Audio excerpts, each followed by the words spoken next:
오늘 우리에게 주시는 하나님 말씀은 열왕기상 17장과 마가복음 12장 구약과 신약을 균등해서 보겠습니다. 먼저 열왕기상 17장에 있는 말씀 8절에서 16절에 있는 말씀을 함께 보겠습니다. 구약 페이지 545페이지, 혹 이전 성경을 가지고 계신 분들은 444페이지를 보시면 되겠습니다. 17장 8절을 제가 먼저 읽겠습니다. 여호와의 말씀이 엘리야에게 임하여 이르시되 너희는 시돈에 속한 사르밧으로 가서 거기 머물라. 내가 곧 과부에게 명령하여 내게 음식을 주게 하였습니다. 그가 일어나 사르밧으로 가서 성문에 이를 때에 한 과부가 그곳에서 나뭇가지를 줍는지라. 이에 불러 이르되 청하건대 그릇에 물을 조금 가져다가 내가 마시게 하라. 그가 가져갈 때 엘리야가 그를 불러 이르되 청하건대 네 손에 떡 한 조각을 내게로 가져오라.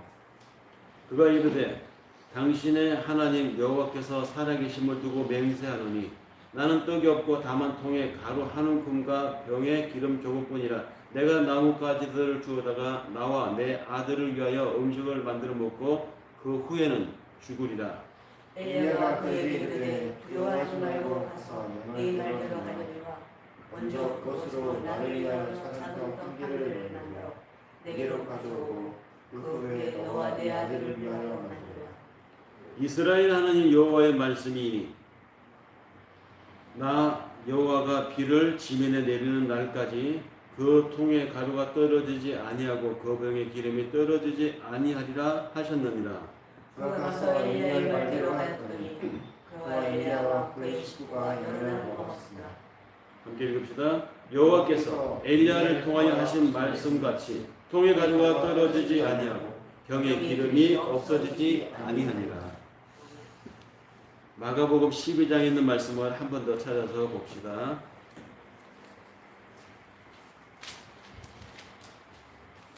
마가복음 12장 38절에서 44절에 있는 말씀, 신약 페이지 77페이지, 이전 성경에는 68페이지에 나열되어 있네요. 38절을 제가 먼저 읽겠습니다. 예수께서 가르치실 때에 이르시되 긴 옷을 입고 다니는 것과 시장에서 문안받는 것과 땅의 높은 자리와 참치의 밑자리를 얻는 서기관들을 삼가라. 그들은 과부의 가선을 삼키며 외식하고 길게 기도하는 자니 그 받는 판결이 더욱 중하리라 하시니라.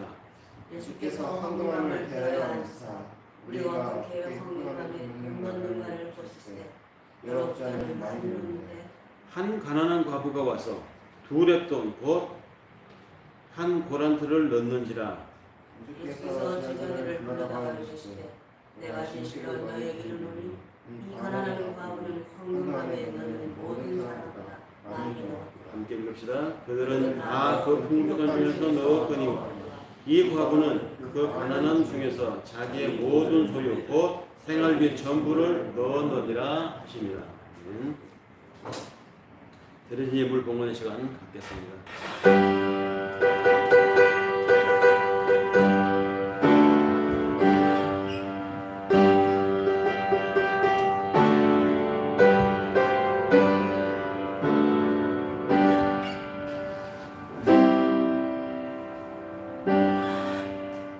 모든 것이 주께로부터 왔으니 예물을 주께 바치나이다.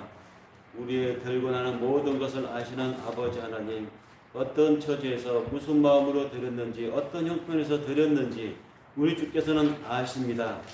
저들의 처지를 살피시고 말씀에 순종하여 11절로 드리는 이들의 삶이 물질로부터의 자유함을 누리게 하시고 감사하여 드릴 거든 그 큰 감사가 저들의 생활 속에 매일매일 넘쳐나게 하실 줄 믿사옵고 소원을 두고 드리는 이들 하나님 앞에 속한 시일 내에 그 원하는 일이 하나님 앞에 응답받기를 원하오며 이런저런 모양으로 드려진 이 귀한 예물이 사용되는 곳에도 하나님의 능력이 또한 만배로 나타날 줄 믿사옵고 귀하게 드려진 예물 사용되는 곳에 하나님의 역사 또한 있기를 원하오며 우리 주 예수 그리스도의 이름으로 감사하며 축복하며 기도드립니다.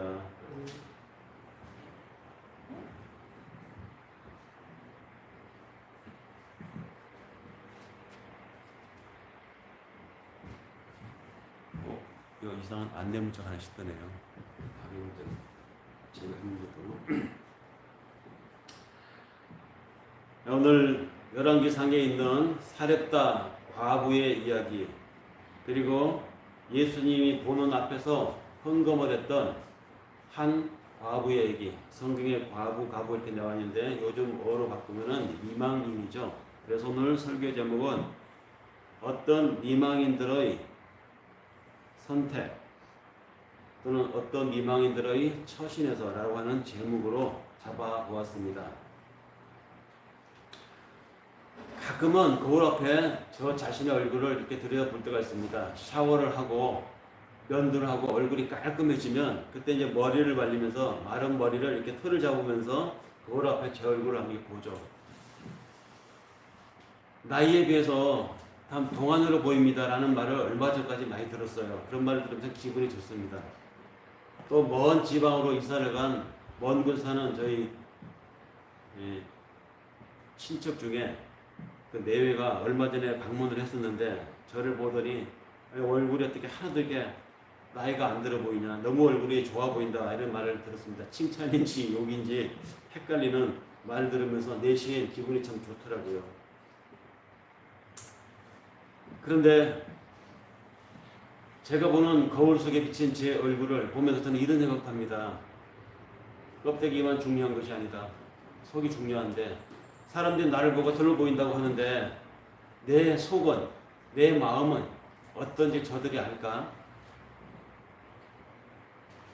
저들이 내 마음을 모르는 것처럼 나도 그들의 속마음을 모릅니다. 우리 사람들은 겉만 보지 속은 보지 못합니다. 단지 그 사람의 속은 누가 아느냐, 그 사람과 가장 밀접하게 24시간 살아가는 그 사람의 가족들이 살아가면서 경험하면서 느끼면서 그 사람의 속마음에 대해서 다만 짐작을 할 수 있을 뿐이죠. 그럼에도 사람들은 다른 사람을 볼 때 겉모습을 보고 판단하려고 합니다. 사람 살아가는 양태를 보고 그 겉모습, 그 가지고 있는 것들을 보면서 판단하고 정의를 내리려고 합니다. 정말로 그 겉모습만 보고 판단했다가 낭패를 보는 경우가 얼마나 많았습니까? 이것이 비단 한 사람에 대한 이야기뿐만 아니라 한 사회에 대한 모양도 마찬가지입니다. 한 사회가 풍요로워 보이고 멋있어 보이지만 그러나 그 사회가 흘러가는 역사, 그 사회가 품고 있는 문제점들, 그 내면에 있는 것들을 알아야 진짜 아는 것인데 우리는 나에 대해서 모르는 것처럼 우리 사회에 대해서 정말 많이 알고 있는가? 우리가 살아가는 이 세상에 대해서 정말 제대로 알고 있는 것인가?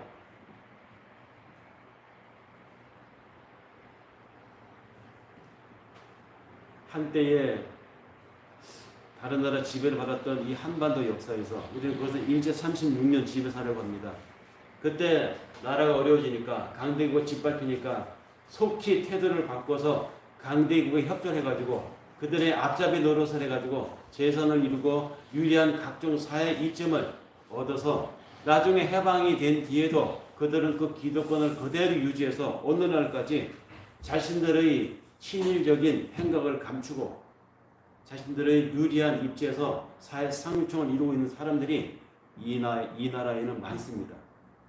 그들은 자신들의 정죄받지 않는 그 추악한 이전의 세월에 대해서 이제는 오히려 태도를 바꿔서 숨어 살지 않고 공격을 합니다. 우리가 뭘 얼마나 잘못했다고. 그때 누군들 그렇게 살지 않았으니 오히려 큰 소리를 치죠. 최근에 일어났던 일 중에는 우리 사회에서 비극적으로 우리가 다 경험하고 TV로 목도했던 사건이 있었죠. 세월호 사건 같은 경우도 그렇습니다. 민주정부가 들어서고 좋은 사람을 선택하면 이것이 진상이 규명되고 이것이 진실이 명명백백하게 드러날 줄 알았습니다.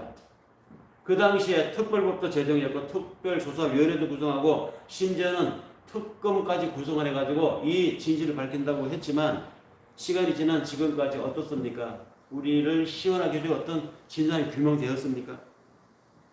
진척이 없습니다. 왜 이럴까?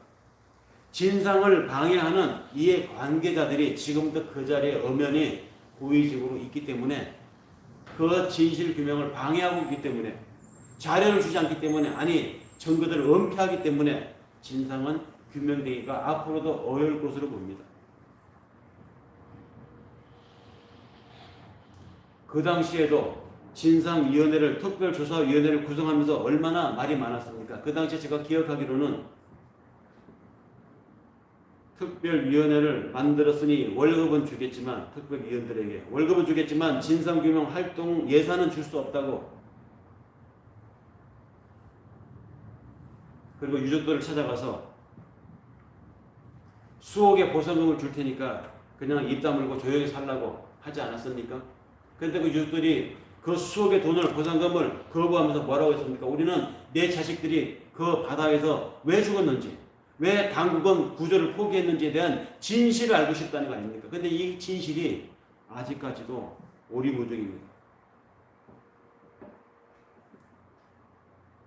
당시 책임자들은 그런 것은 알 필요가 없고 보상금 줄 테니까 돈만 받고 조용히 살라고 강요했지만, 그래서 시간이 지나 우리가 민주정부를 선택하고 올바른 사고를 가진 사람을 책임자로 선택을 하면 이것이 밝혀질 줄 알았는데,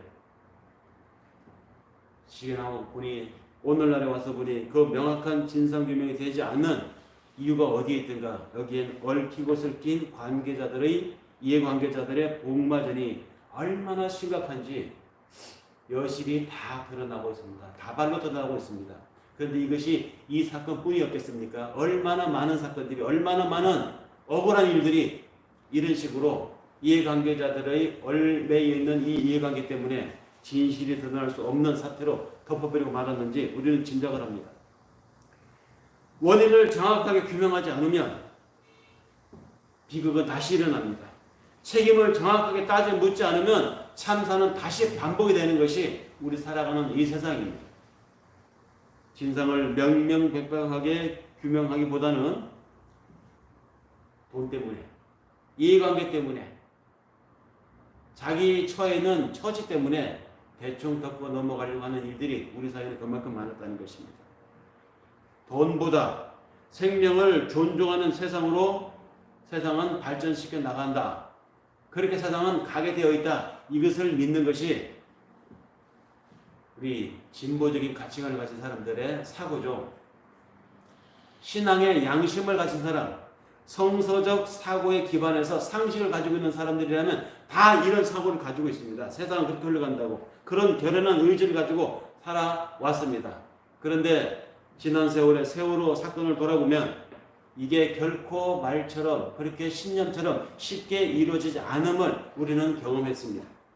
왜냐하면 이 세상 관계자들이, 특히 이 세상에 고위직에 있는 사람들이, 책임적 위치에 있는 사람들이 자기 이익과 자기의 돈을 위해서라면 죽기 살기로 싸우는 사람들이라는 사실을 우리가 간과했던 것입니다.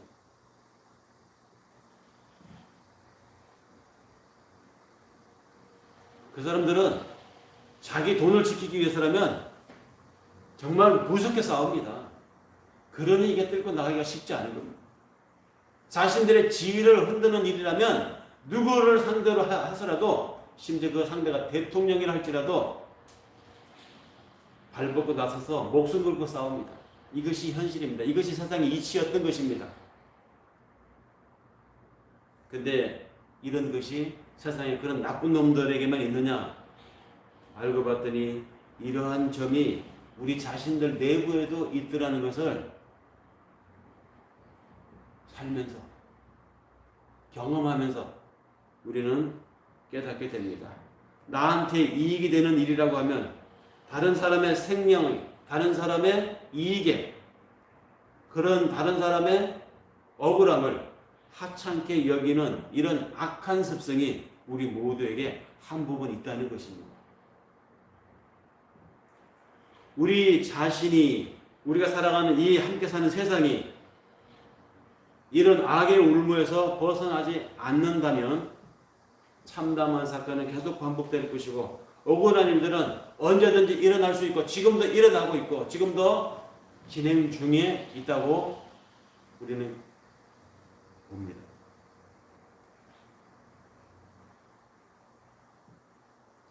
이게 우리가 살고 있는 세상의 맨 얼굴입니다. 어떻게 보면 잘 돌아가고 있는 것 같고 어떻게 보면 멋있어 있는 것 같지만 이 겉만 멋있다고 보면 여기 얼마나 많은 문제를 앓고 있는지 그 많은 문제를 안고 있는 우리 함께 살아가는 이 사회 거기에 악을 보면서 그 악의 한 부분이 우리 속에도 있더라는 거. 그러니까 이게 참 복잡하다는 것입니다. 쉽지 않다는 것이죠. 그렇다면 이점에서 우리는 이제 생각을 해봅니다. 그래서 교회들이 있고 그래서 그 많은 교회들에 출석을 하는 크리스찬들이 있지 않느냐. 하나님의 양심으로 하늘의 상식을 가지고 살아간다는 우리 크리스찬들이 있는데 그래요. 있죠. 교회들이 많습니다. 그 교회 출석하는 교회들이 얼마나 많습니까? 그런데 왜 세상이 여전히 악의 울면서 벗어나지 못하고 세상이 이렇게 참담한 일이 반복이 되고 있고 억울한 일들이 일어나고 있는데 진실을 규명하는 일이 이렇게 어렵습니다. 이점에서 우리는 신앙이 도대체 무엇인가를 생각해 보게 됩니다. 도대체 신앙이 뭐냐? 왜 교회를 다니고 있고 하나님을 믿는다고 우리는 내내이는 것인가? 하나님을 믿는다? 그것이 도대체 어떤 것인가? 복받는 길이라고 생각하는 사람들이 있습니다. 불행을 퇴치하는 보험 정도로 생각하는 사람도 있습니다. 대체 하나님을 믿는다는 것은 어떤 것인가?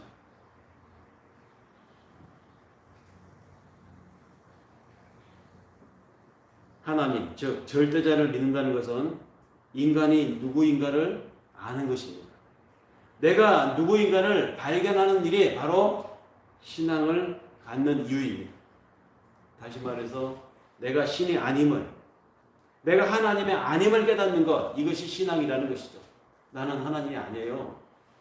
여러분도 하나님이 아닙니다. 우리는 짧은 생을 살아가는 하나님이 피조한 유한한 피조물에 불과합니다. 그러나 그 피조물이 세상의 어떤 것보다도 소중한 하나님의 자녀라고 하는 사실, 이것을 아는 것이 신앙이라는 말이죠. 나의 전체 존재가 나의 것이 아니라 하나님께서 주신 선물임을, 나의 순간순간들이 내 것이 아니라 하나님을 허락하셨기에 나에게 그것이 영유되고 있다고 하는 이 고백이 신앙으로 승화되고 그것이 삶에서 구현되고 있다면 삶에 어떤 일이 일어날까요? 삶이 겸손해집니다. 삶이 감사하게 느껴집니다. 삶이 기쁨으로 충만하게 됩니다. 가족 중에 한 사람이 지병을 앓고 있어서 그 병이 낫지를 않습니다. 약을 벌써 2년 가까이 쓰는데도 병원을 주기적으로 다니고 있는데도 아픈 곳이 늘어가고, 그래서 언제부턴가는 그런 생각을 했어요. 시간이 나면 책상에 앉아서 나를 위한 연구라고 하는 엔조이가 아니라 이제 데리고 나가서 좋은 곳을 보여주고 맛있는 것을 먹고 감탄할 만한 장면들을 한번 보자.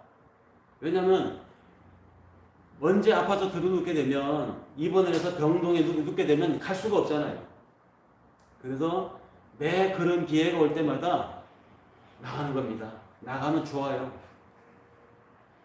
동행하는 사람이 한 명이나 더 있으면, 가족 중에 한 사람이 더 있으면 그 동행하는 그 순간, 그 가족이 한 사람이 더 하는 그 여행이, 그 나들이가 다시 없을지도 모르기 때문에 그 시간, 그 순간, 그 여행이 그렇게 귀할 수가 없는 것이죠. 그런 것입니다. 신앙이라고 하는 것이 나에게 주어진 이 순간이 하나님이 함께하는 것이다. 나의 주어진 이것이 하나님이 허락하신 것이다. 얼마나 귀합니까? 그러니까 매 순간 살아가는 것이 감사하고 그 순간을 귀하게 사용하는 것이죠.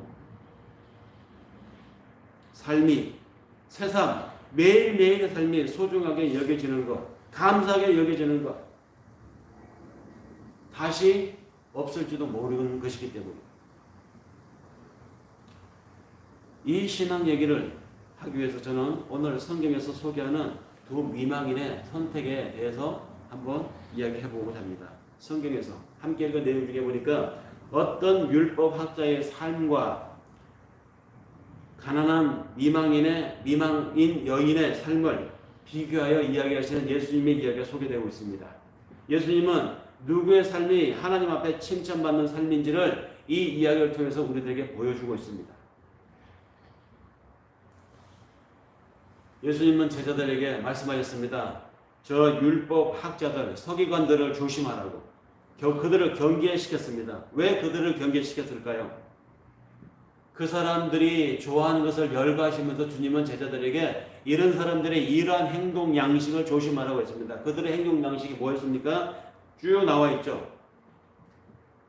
그들은 예복을 입고 다니기를 좋아한다. 그 예복이 뭡니까? 자신들의 신분을 나타내는 옷이었잖아요. 서기관이면 서기관의 옷을, 제사장이면 제사장의 옷을, 바리새인이면 자신들이 율법에 열심히 표를 내는 그 예복을 그들은 입고 다녔던 것입니다. 그 예복 자체가 사람들의 존경의 대상이었거든요. 다시 말해서 사람들의 눈을 의식하고 살아가는 생활 습성을 가진 사람들이었던 것이죠. 그리고 그들은 장터에서 인사받기를 좋아했다고 합니다. 모든 사람들의 인기를 원했던 것이죠. 존경받기를 원하는 사람들. 역시 사람들이 이목을 염두에 두고 살아가는 삶의 모양이었습니다. 또 이들은 높은 자리에 앉기를 좋아했다고 합니다. 높은 자리에 뭡니까? 사람 위에 사람 있고 사람 아래 사람 있다는 것이죠. 너와 나는 신분이 다르다는 생각을 갖고 있는 거 아닙니까? 이 교만한 생각입니다. 하나님 아래에서 살아가는 신앙을 갖고 살아가는 사람들은 상대방을 향해서 너와 내가 좀 차원이 다르다라고 하는 이 생각 자체가 교만한 생각이에요. 근데 이들은 그런 생각을 갖고 살았던 사람들입니다. 그래서 예수님께서 이런 사람들을 조심하라고 제자들에게 경계시켰습니다. 이런 사람들은 경제적으로는 미망인들의 가산을 삼키고 종교적으로는 다른 사람들에게 보이기 위해서 살아가는, 즉 교만한 사람들이었고 가식적인 사람들이었습니다. 왜 예수님께서 이런 율법사들을 조심하라고 했을까요? 그들의 위선에 전념되지 말라고, 그들의 거짓된 삶에 오염되지 말라고, 사람들에게 보여주기 위해서 살아가는 저런 사람들의 저러한 삶이 너희들 보기에도 괜찮은 거 아니? 근데 괜찮아 보였나 봐요. 그래서 제자들은 예수님과 함께 성전에서 여기도 보고 저기도 보고 이런 예복 입은 사람 보고 저런 헌금을 많이 하는 사람 보면서 눈이 휘둥그레지면서 여기저기 막 보고 있었던 것입니다. 그것은 지금도 마찬가지죠. 돈을 많이 벌어서 성공한 사람들을 보면 너도 저런 사람처럼 살아라라고 자식들에게 성공한 사람들이 예를 들면서 너도 저렇게 살아야 돼 라고 말하지 않습니까?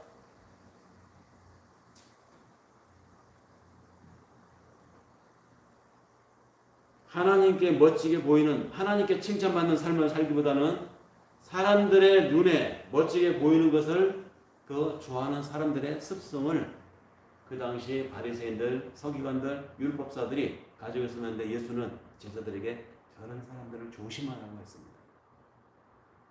왜 사람들은 그렇게 겉으로 멋지게 보이는 그런 것을 좋아할까요? 왜 그걸 더 좋아할까? 하나님이 어떤 분인지 모르기 때문에 그렇습니다. 또 하나님 아래 살아가는 인간이라는 존재가 누구인지, 자기 자신이 누구인지를 모르기 때문에 그런 것을 멋지게 보고 자기도 그렇게 살고자 그런 사람들의 삶을 배우려고 따라가고 모양을 모방하는 것이죠. 예수는 성전에서 사람들이 헌금하는 장면을 보고 있었습니다.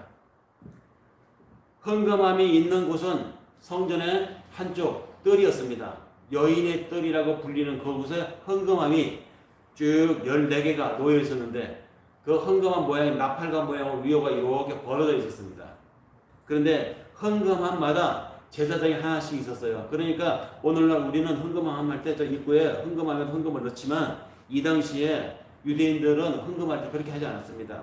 헌금할 때 직접 내는 것이 아니에요. 헌금할 돈을 가지고 그 헌금 앞에 서 있는 제사장이 갖다 내는 것입니다. 그럼 제사장이 헌금을 셉니다.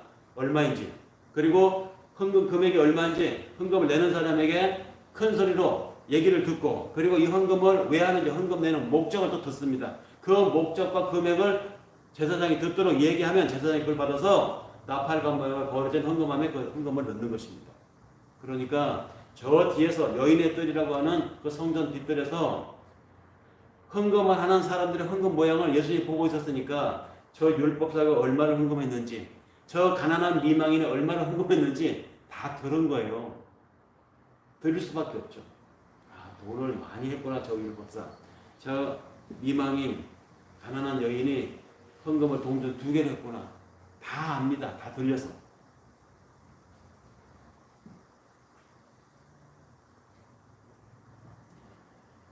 예수님이 듣기로 가난한 한 미망인은 헌금을 했는데 그녀는 자신이 가진 렙돈 2개를 하였다고 합니다. 렙돈 2개. 도대체 렙돈 2개가 어느 정도 금액이냐? 한 렙돈을 사전에 찾아보니까 오늘날 돈으로 따지면 300원 정도라고 합니다. 그러니까 2렙돈이면 600원 정도 되는 것이겠죠.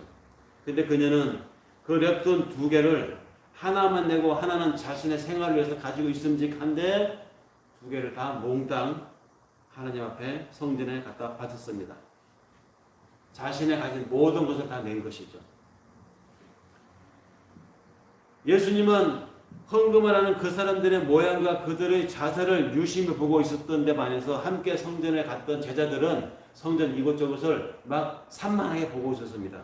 옷 입은 사람, 헌금을 많이 하는 사람, 또 저런 모양의 사람, 제사장의 모습, 표정. 그래서 주님이 무엇에 관심하고 있는지 제자들은 관심이 없었습니다. 그들은 알지도 못했습니다. 그런 제자들을 주님이 자기 앞으로 불러 모았습니다. 이리들 와봐. 다 모여봐. 그리고 모이게 한 다음에 그 제자들에게 이렇게 말합니다. 자, 지금부터 잘 들어봐. 내가 진심을 가지고 너희들에게 말하는데 헌금함에 돈을 넣은 사람들 가운데 저 가난한 미망인이 내가 보기에는 어느 누구보다 더 많은 헌금을 하였다 라고 제자들에게 말을 해줍니다. 적어도 예수님이 평가에 의하면 이 미망인의 아주 작은 헌금을 주변에 많은 부자들이 낸 많은 헌금보다도 더 많이 헌금을 하나님 하였다고 평가를 해 주신 것이었습니다. 왜? 주님은 왜 이렇게 평가를 했을까요? 그 이유를 주님은 이렇게 말씀하십니다.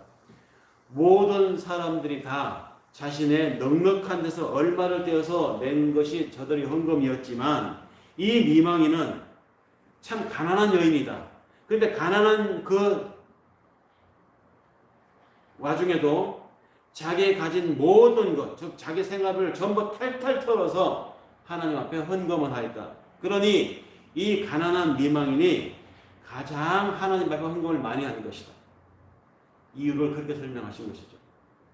주님은 무엇을 보셨습니까? 주님이 보신 것은 헌금의 금액을 보신 것이 아니었습니다. 헌금하는 그 마음을 보셨습니다. 겉모양이 아니라 속 마음을 보시는 하나님. 우리 주님도 그것을 보신 것이죠. 예수님은 그 미망인 여인을 가난하다고 평가하셨습니다. 도대체 얼마나 가난했길래 예수님이 그 여인을 가난하다고 평가하셨을까요? 여기 예수님이 표현하신 가난하다라는 그 말을 원어로 찾아보니까 허토코스라고 하는 단어인데 허토코스 이 단어는 그 당시에 어떤 경우에 써졌는가를 사용 용례를 찾아보니까 빈민 또는 극빈자를 가리킬 때 쓰는 용어더라고요. 그러니까 이 가난한 이 미망인은 그냥 조금 형편이 어려운 여인이 아니라 구제를 받아야 할 극빈자 여인이었던 것입니다. 함께 읽은 내용을 보면 이런 내용이 있습니다.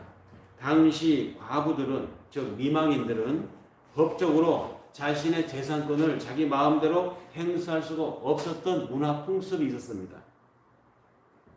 여인은 하나의 인격 개별체를 인정하지 않았던 것이죠. 요즘 그 아프가니스탄을 점령해서 정권을 잡은 탈레반이 여인에 대한 태도와 똑같습니다. 그 당시에도 그랬다는 것이죠. 그래서 자신의 재산권을 이 미망인이 함부로 자기 마음대로 행사할 수 없었습니다. 그래서 그 행사를 어떻게 했을까요? 법이 있었습니다. 그 당시에 율법에 바리새인들이나 서기관 같은 당시에 사회적으로 명망이 있는 사람에게 그 재산을 대신 관리해달라고 맡겨야 했습니다. 그것이 그 당시 율법이었습니다. 그러면 그 관리를 맡은 서기관이나 명망가 율법사는 그냥 관리를 해줄까요? 당연히 수수료가 붙겠죠. 그 중에는 좀 고약한 명망가는 그 재산을 맡고 있으면서 부당한 이득을 취하기도 하고, 더 나아가 심지어는 악한 서기관은 재산 전부를 착복하는 경우도 종종 있었습니다. 그래서 예수가 과부들의 가산을 집어 삼킨다고 하는 표현을 썼던 것입니다. 그렇게 해서 부자가 된 서기관들 중에, 율법사들 중에, 제사장들 중에는 더 많은 재산을 불려인 사람들이 많았습니다. 예수가 이렇게 말합니다. 부자들에게 대해서 언급하진 않았지만 부정하게 재산을 모은 그 풍족한 넉넉한 돈 중에서 그들이 헌금을 아무리 많이 한들 심지어 자기 재산을 다 팔아서 헌금을 한다 할지라도 하나님이 그렇게 번 돈으로 헌금하는 것을 기뻐하지 않았을 것이다. 예수는 이렇게 말씀하십니다. 미망인의 헌금과 부자의 헌금을 비교하는 예수님의 초점은 헌금의 액수가 아니었습니다. 어떻게 살아왔는지 그 사람이 지금 또 어떻게 살고 있는지, 그 사람의 인격, 하나님을 향한 그 사람의 자세를 하나님이 지금 보시는 것이죠. 사람들이 겉으로 드러난 자신들의 모습을 좋아하는 것처럼 하나님도 겉으로 드러난 자신의 모습을 좋아할 줄로 알고 사람들은 겉번지르하게 돈도 많이 하면, 헌금을 하면 하나님을 좋아할 줄 알았지만 천만의 말씀, 착각입니다. 하나님은 사람들의 외양을 보시는 것이 아니라 사람들의 중심을 보신다는 것이죠. 그것을 지금 주님께서 제자들에게 일러주고 있습니다. 어떤 사람들은 오늘날에도 그런 말을 합니다. 아니, 신앙생활을 하루 이틀 할 거 아니고 오늘만 할 거 아닌데 다음 주도 있고 다음 달도 있고 내년에도 신앙생활 하면서 교회를 유지하면서 살아야 되는데 그렇게 오늘만 살고 말 것처럼 탈탈 털어서 몽땅 다 교회에 갖다 바치고 헌금하면 내일은 어떻게 살란 말이냐. 여기 이 미망인의 헌금 행위는 좀 지나치다, 너무 무리했다, 이렇게 말하는 사람들이 있습니다. 당장 먹을 거리가 염려되는 처지인데 왜 그렇게 무리해서 자신의 생명 같은 돈을 바쳐야만 하는가? 그건 너무 광신적인 행위가 아니냐? 너무 무지한 거 아니냐? 이렇게 말하는 사람들이 있습니다. 하나님께 무언가 드리고 싶다는 간절한 마음이 없는 사람들에게는 그렇게 비춰질 것입니다.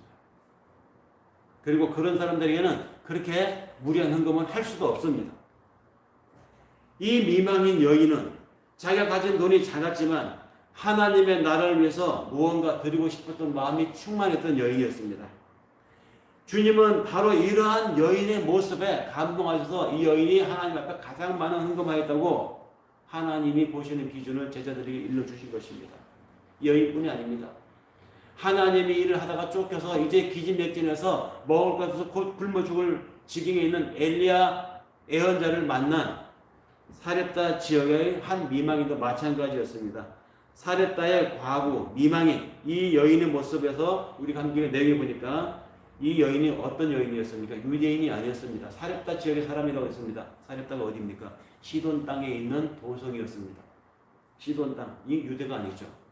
그러니까 유대인이 아닌 이 모녀가, 이 미망인이 자신의 아들과 함께 그 기근을 버텨오면서 마지막으로 먹을 밀가루와 기름을 가지고 이제 마지막으로 먹고 이거 먹으면 없어요. 이제 굶어 죽을 마지막 각오라고 있는 아껴놓은 양식이 있었는데 하나님의 일을 하는 사람이 그 양식을 나를 위해서 사용해 주십시오 라고 했을 때 여인의 마음이 어떻겠습니까? 줄 수 있겠습니까? 아무나 못 줍니다. 근데 여인에게 신앙이 있었습니다. 그 신앙이 여호와를 향한 신앙이 있었기 때문에 맡기고 자신의 모든 것을 하나님의 사람의 요구에 부응시켜 주었습니다. 모든 것을 맡긴 것이죠. 하나님께 자신의 것 다 내어주었습니다. 이렇게 살아가는 이 미망인들의 처신에 선택에 내일이 있을까요? 전 재산을 모두 바치고 나면 내일은 어떻게 살겠습니까? 염려가 되기는 사람이라면 다 하게 되어 있습니다. 누구나 이런 염려를 합니다. 저도 이런 염려를 하고 삽니다. 네, 당연히 다음 주도 예배가 있을 것이고 내년에도 계속 이어질 것인데 오늘만 살고 말 것도 아닌데 너무 무리하지 말자. 이런 염려들을 합니다. 그래서 합리화시켜서 적당히 하고 있죠. 그런데 그렇게 사는 사람들에게 내일은 어떻게 준비되고 내일이 어떻게 열릴까? 딱 염려하는 만큼 열립니다. 염려하는 만큼 살아갑니다. 차라리 이 가난한 두 미망인의 선택처럼 자신의 소유한 모든 것을 다 하나님께 맡기고 그 다음은 하나님 알아서 하시라고 하는 자세로 살아간다고 하면 그 내일은 하나님이 열어준다는 말이죠. 하나님의 말씀을 인해서 실제로 살았다 과부의 이 집에 내일이 열렸습니다. 예수님 보시기에 자신의 두렸던 전 재산을 다 바친 이 미망인 그 이후의 삶이 어땠는지 성경에 나오지 않습니다. 그러나 굶어 죽었을까요? 주님이 인정해 주셨잖아요.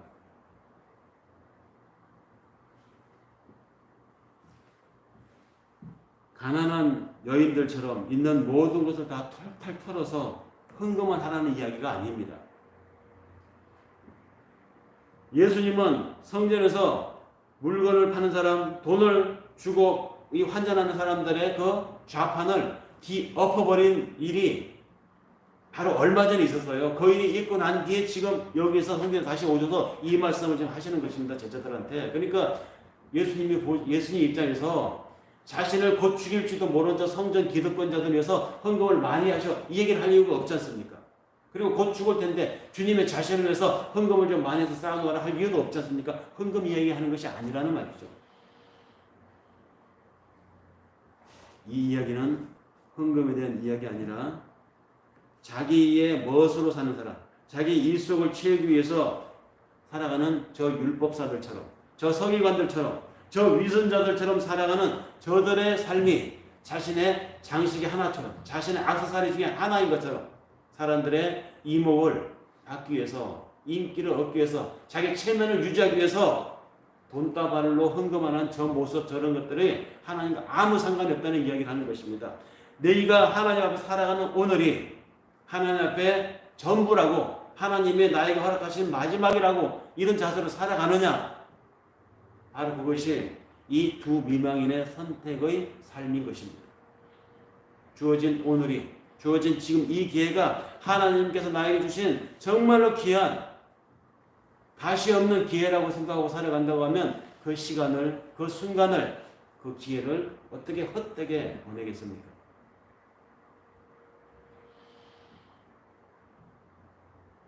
하나님, 제가 여기 있습니다. 저를 당신께 드리겠습니다.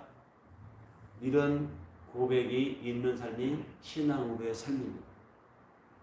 미망인들의 선택처럼 우리는 다 드리기 뭐하니까 적당히 타협을 하려고 하고 절충을 하려고 하고 그것을 시간으로, 그것을 돈으로, 또는 그것을 조건으로 타협을 하면서 그날 살아가죠. 근데 그렇게 살아가니까 딱 염려하는 만큼만 해결되고 딱 걱정하는 만큼만 삶의 무게가 찾아오더라고요.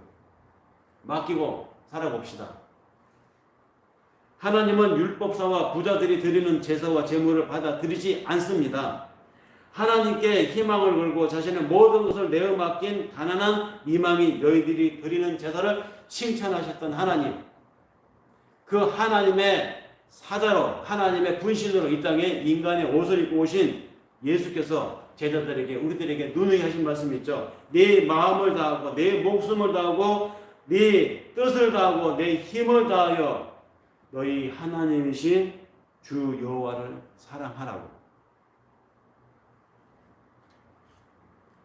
어떻게 이렇게 말씀하신 주님의 이 말씀이 와닿지 않았기에 예배는 형식으로 흐르고 헌금은 규칙이 되어버렸고 기도는 관습이 되어버렸습니다.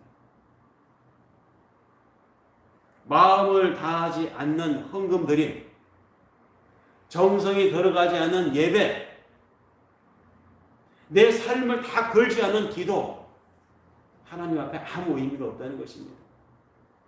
가난한 미망인들이 최후의 보루를 하나님께 맡기고 내질렀던 것처럼 살아있는 신앙의 삶, 그래서 그 하나님이 나와 함께 한다는 이 벅차오르는 기쁨을 매일매일 매 순간 내 삶에서 누리기를 원한다고 하면 다 맡겨봅시다. 예배가 순탄치 않은 이 시즌이지만 그럼에도 불구하고 우리 각자 예배를 사랑하기에 지금 여기에 보니까 8가지 접촉을 하고 있는데, 악마하는 게 있으니까 접촉하고 예배에 매달리는 게 아니겠습니까? 하나님을 믿되 전적으로 제대로 한번 믿어봅시다. 이런 믿음으로 하나님의 함께 하시는 경험이 우리 속에 있기를 바라면서 오늘 이 말씀을 전하면서 기도하겠습니다. 전능하신 아버지 하나님,